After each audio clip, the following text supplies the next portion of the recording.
हे शारदे माँ, हे शारदे माँ, अज्ञानता से हमें तार दे माँ। मैं एस्ट्रोलॉजर शिल्पा जैन बसंत पंचमी की आपको बहुत बहुत बधाई देती हूँ। यह त्यौहार बहुत ही विशेष महत्व रखता है सबों के जीवन में और मेरे जीवन में भी खासकर यह त्यौहार सबसे प्रिय त्योहारों में से एक है, क्योंकि इस त्यौहार में माँ सरस्वती की हम लोग आराधना करते हैं। सरस्वती को सिर्फ ज्ञान से जोड़ा गया है। सरस्वती के पूजन का मतलब लोग सोचते हैं जो विद्यार्थी वर्ग हैं उन्हीं को करना आवश्यक है, या जो पढ़ाई के फील्ड में है, ऑकल साइंस के फील्ड में है, बट ये एक मिथ है। सरस्वती माँ का जो कृपा है सब पर रहना बहुत ज़रूरी है। हर वर्ग के, हर व्यवसाय के, एवं गृहिणी के भी ऊपर सरस्वती माँ का कृपा रहना बहुत ज़रूरी है। सरस्वती पूजा जैसा कि हर साल माघ महीने के शुक्ल पक्ष की पंचमी तिथि को मनाया जाता है। बसंत ऋतु का आगमन हो चुका होता है, पांचवा दिन होता है बसंत ऋतु के आगमन का। पूरी जो जितने भी पुरानी चीज़ें झड़ जाते हैं, प्रकृति एक नई आभा में बिखर जाती है, चारों तरफ ही हरियाली होती है। ग्रोथ का समय ये होता है, जो ये माघ महीना का शुक्ल पक्ष का जो पंचमी के आगे से आप देखिएगा पूरा खेत सोने की तरह पीली सरसों से लहरा उठता है, यानी कि प्रकृति भी माँ का स्वागत करती है। तो क्यों ना हम भी ये सरस्वती पूजा माँ का स्वागत करें, माँ की पूजा आराधना करें। सरस्वती ज्ञान की देवी है, बुद्धि की देवी है, विवेक की देवी है। आज अगर हमारे पास विवेक है, बुद्धि है, तो लक्ष्मी अपने आप ही आ जाती है। अपने अंदर ज्ञान का समावेश करने के लिए माँ सरस्वती की आराधना बहुत ज़रूरी होती है, क्योंकि एक वाणी में भी माँ का वास, कहते हैं ना कि तुम्हारी वाणी में माँ का वास है, सरस्वती माँ का वास है। मतलब वाणी में अगर माँ का वास होता है तो हमेशा आप अच्छा ही शब्द बोलेंगे, जिससे लोगों की आत्मा संतुष्ट होगी, कभी किसी को पीड़ा नहीं पहुँचाएंगे। सरस्वती जहाँ होती है लक्ष्मी खुद ही आ जाती है। सबसे पहले सरस्वती का होना जीवन में बहुत ज़रूरी है, इसीलिए सरस्वती पूजा हम लोग करते हैं। उसके पश्चात शक्ति का बहुत होना ज़रूरी है, ताकि उस विवेक को हम शक्ति से अपने अंदर समाहित कर सकें। और शक्ति और लक्ष्मी की, सरस्वती की कृपा जब दोनों होती है तो लक्ष्मी स्वतः आ जाती है। यह आप एक सीक्वेंस में भी देख सकते हैं, जैसे कि सर्वप्रथम अप्रैल महीने में आ जाता है सरस्वती पूजा, जहाँ हम लोग ज्ञान लेते हैं माँ से। उसके बाद आता है दुर्गा पूजा। दुर्गा पूजा में हम लोग माँ दुर्गा से शक्ति मांगते हैं और शक्ति अपने अंदर समाहित करने की कोशिश करते हैं।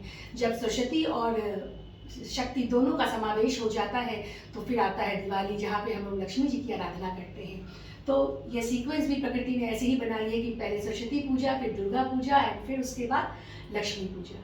माँ सरस्वती ज्ञान की देवी, वाणी की देवी, जो भी म्यूजिकल फील्ड से जुड़े हुए हैं, म्यूजिक्स में, आर्ट्स में, स्टडीज़ में, उनके लिए तो इनका पूजा मस्ट है। बाकी औरों के लिए भी इनका पूजा बहुत ज़रूरी हो जाता है। माँ को अगर हम लोग देखें ध्यान से तो माँ हंस पे विराजती हैं। कभी एक साइड मोर होता है, वीणा होती है, और एक साइड हाथ में उनकी माला होती है। तो ये माँ का जो ये प्रतीक है, या कुछ ना कुछ इनका जो रखा हुआ है इन्होंने, इसका सिंबल कुछ ना कुछ हमें ज़रूर दर्शाता है। से हमें माँ सरस्वती की प्रतिमा से बहुत कुछ सीखने को मिलती है हमें। जैसे कि माँ हंस पर है, तो हंस की सबसे बड़ी विशेषता क्या है, वो गुणग्राही प्राणी है। मीन्स अगर आप पानी, दूध की बड़ी पात्र रखते हैं ना, तो हंस उसमें से दूध को अलग कर लेता है, पानी को छोड़ देता है। इसका मतलब है कि वो ग्राही है, मतलब गुड थिंग्स को अपने अंदर एब्जॉर्व करता है। तो ये हमें ये सिखाता है कि हर प्राणी में गुण अवगुण दोनों होते हैं। तो हमें किसी के भी अंदर से उनकी गुणवत्ता को लेनी है, उनके जो अवगुण है उन्हें छोड़ देना है और गुणग्राही बनना है। एक तरफ मोर को दिखाया जाता है। मोर एक विचित्र प्राणी है, विचित्र जानवर है। मीन्स कि उसमें क्या है, एक बहुत शुद्धता का प्रतीक होता है मोर, हर शास्त्र में बताया गया है। बट मोर थोड़ा इम्बैलेंस का भी प्रतीक है। मीन्स कि जब वो बहुत खुश होता है तो बहुत अच्छे से नाचता है, और जब वो दुखी होता है तो उसकी आंखों से आंसू आ जाती है। तो हमें मोर की तरह क्या दिखाती है माँ का जो स्वरूप में जो मोर का है, कि हमें इस तरह से इम्बैलेंस नहीं होना है। मोर की तरह, मोर हार्ट से काम लेता है, एंड जो हंस है वो बुद्धि से काम लेता है। तो हमें अपना जो भी निर्णय लेना है बुद्धि से लेना है। इम्बैलेंस नहीं होना है लाइफ में, कि हम खुशी में बहुत फूल जाए और दुख में बहुत रोने लगे। बैलेंस होना लाइफ में बहुत ज़्यादा ज़रूरी है। माँ, और जब हम निर्णय लेते हैं, निर्णय लेना हंस जैसे निर्णय लेता है, गुणग्राही है, वैसा होना बहुत अच्छा है। लेकिन अपने निर्णय में पक्का रहना भी बहुत अच्छा है। लेकिन माला की तरह, जैसे माला पूरी 108 दाना की अपने अंदर दाना को सम्माहित करके अपने अंदर मिल के वो दाना बन के एक माला बनती है, उसी प्रकार हमें सबसे मिलकर रहना है। अपनी गुणवत्ता को नहीं छोड़ते हुए जो जिनके अंदर अवगुण भी है उनको भी उसी दृष्टि से देखना है, उनको हे दृष्टि से नहीं देखना है और उनको माला की तरह पिरो के रखना है अपने जीवन में। माँ के हाथ में पुस्तक है तो पुस्तक का तो आप जानते हैं विद्या, विद्या जहाँ होगी वहाँ अज्ञानता नहीं होगी, जहाँ अज्ञानता नहीं होगी वहाँ लोगों से त्रुटि बहुत कम होगी। तो माँ का जो एक एक चिन्ह है वो इतना, इसको अगर हम वर्णन करने जाएं तो एक दिन भी काफ़ी है। एक पर्टिकुलर एक चीज़ का वर्णन भी हम पूरे एक दिन में नहीं कर सकते हैं। इनकी एक एक माँ के एक एक अंदर जो सिंबल है उसकी इतनी ही महत्ता रहती है। अब कल की पूजा के बारे में, आज जैसे बसंत पंचमी है तो उसकी पूजा के बारे में मैं आपको बता दूं। सर्वप्रथम एक चौकी लें, उसमें पीला कपड़ा डालें, माँ की प्रतिमा को स्थापित करें, माँ को इतना बोले, माँ को आदर पूर्वक स्थापित करें, बोले माँ आप आइए विराजिए, आज हम आपका गुणगान कर रहे हैं, माँ हम पर कृपा बरसाइए। और फिर उसके बाद जैसे कि सभी हर पूजा में करते हैं, पीला पुष्प चढ़ाना, खीर चढ़ाना, पीला खीर चढ़ाना, पीला वस्त्र धारण करना, पीली माला से जाप करना। और विद्यार्थी वर्ग जो है वो अपना जो भी बुक्स है वो वहाँ ज़रूर रखें, माँ से प्रार्थना करें, जो भी उनके हार्ड सब्जेक्ट्स हैं वो वहाँ पे रखें। ओम एम नमः का जाप करना बहुत लाभदायक होता है आज के दिन। और फिर माँ को बेर चढ़ा सकते हैं आप, और जो भी सीजनल फल है वो चढ़ाएं। और उसके बाद पीला पुष्प अर्पित करें माँ को। शंख पुष्पी का फूल अगर मिल जाता है तो वो भी अर्पित करना बहुत ही शुभ माना जाता है। माँ की पूजा पूरा दिन, माँ के हर वक्त मन में माँ सरस्वती की आराधना का गीत बजता रहे। माँ के हाथ में वीणा होती है, वीणा जो होती है, वीणा का जो प्रतीक है, वीणा एक म्यूजिकल इंस्ट्रूमेंट है, तो इसका ये कहने का मतलब है कि स्किल दिखाता है वीणा, कि इससे ये माँ दर्शाती है कि सभी प्राणी के अंदर कोई ना कोई स्किल ज़रूर है। ऐसा कोई ना समझें कि अगर आज हम वर्किंग फील्ड में नहीं हैं तो मैं कुछ नहीं कर पा रही हूँ। स्किल सबके अंदर है, बट उस स्किल को निखारना आना चाहिए, बजाना आना चाहिए। किसी भी फील्ड में हो, आप गृहिणी हो या आप एक हाउस मेकर हो, तो कितना बड़ा बात है वो एक हाउस मेकर होना। तो आप कभी भी अपने आप को तुच्छ ना समझें, सभी के अंदर कोई ना कोई स्किल ज़रूर है, बस उसको आप बजाइए और आपके जीवन में संगीत का संचार होने लग जाएगा।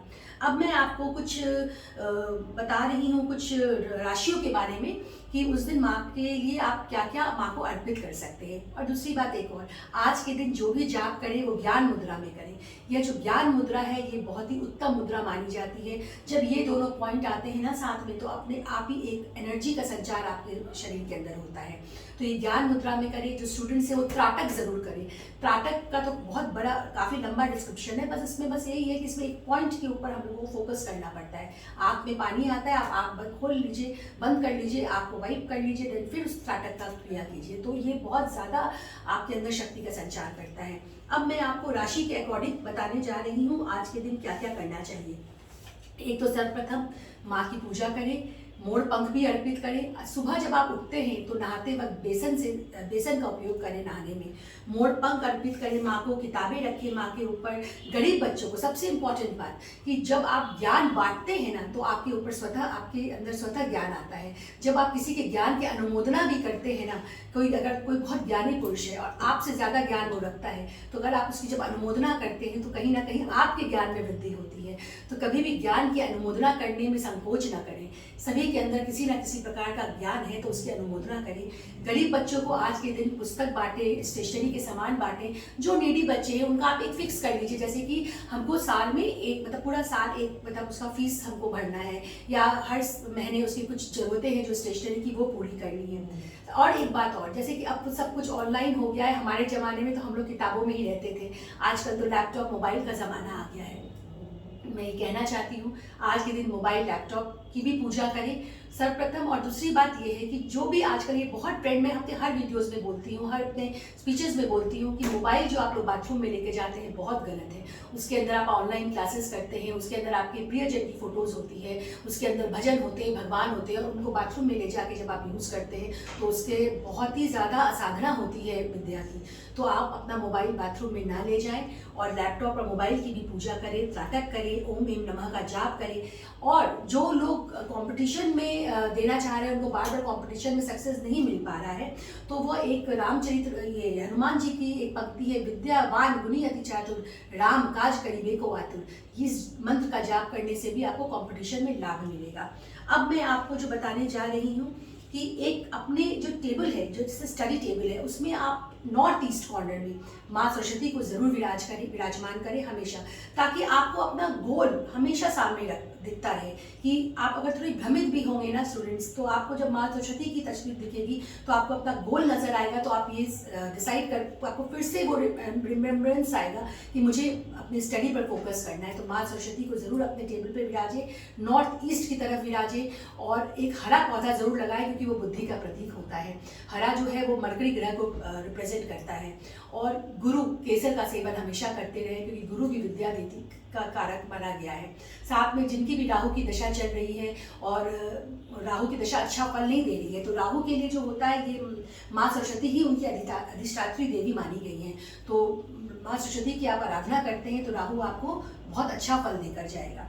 अब मैं आपको बता रही हूँ राशि के अकॉर्डिंग। जैसे मेष राशि वाले लाल सिंदूर अर्पित करें, वृष राशि वाले मीठा दही, और मिथुन राशि वाले हरी इलायची का भोग लगाएं, कर्क राशि वाले केसरिया दूध, सिंह राशि वाले गुड़, कन्या राशि वाले बत्तीसा, तुला राशि वाले कलाकंद, वृश्चिक राशि वाले गजक, धनु राशि वाले केसर की खीर, मकर राशि वाले तिल का लड्डू, कुंभ राशि वाले रेवड़ी, और मीन राशि वाले बेसन की बर्फी। यह मैंने आपको कुछ बताया कि माँ को राशि के अकॉर्डिंग किस तरह से भोग लगाना चाहिए। और मैं ये आपसे ये कहना चाहती हूँ एक और इम्पॉर्टेंट बात, कि गंगा जल बहुत पवित्र माना जाता है, तो माँ का जो स्नान कराया जो गंगा जल से, उसमें थोड़ा सा आप केसर मिक्स कर दें, उससे माँ का स्नान कराएं। चौकी को भी गंगा जल से आप वो मतलब शुद्ध कर ले, और उसके बाद हरी इलायची और लौंग का जरूर माँ को अर्पित करें। हरी इलायची ऐसे भी देखिए स्टूडेंट्स को ना हरी इलायची का सेवन बहुत करना चाहिए। बुध ग्रह का प्रतीक है, कभी आप एग्जाम देने जा रहे हैं तो ऐसे बहुत सारे टिप्स हैं अपनी एजुकेशनल स्किल्स को बढ़ाने के लिए। तो माँ को हरी इलायची का भोग आप जरूर लगाएं। निर्णय अच्छे से ले।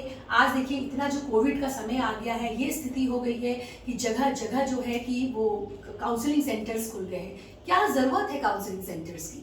आज जब बचपन में थे तो कहीं कोई काउंसलिंग सेंटर्स नहीं होता था। माँ बाप द्वारा ही जो हमें शिक्षा मिलती थी या टीचर्स के द्वारा जो शिक्षा मिलती थी वही सफिशिएंट थी। लेकिन क्योंकि आजकल जो कोविड का समय हो गया है चारों तरफ, तो काउंसलिंग सेंटर्स खुल गए हैं।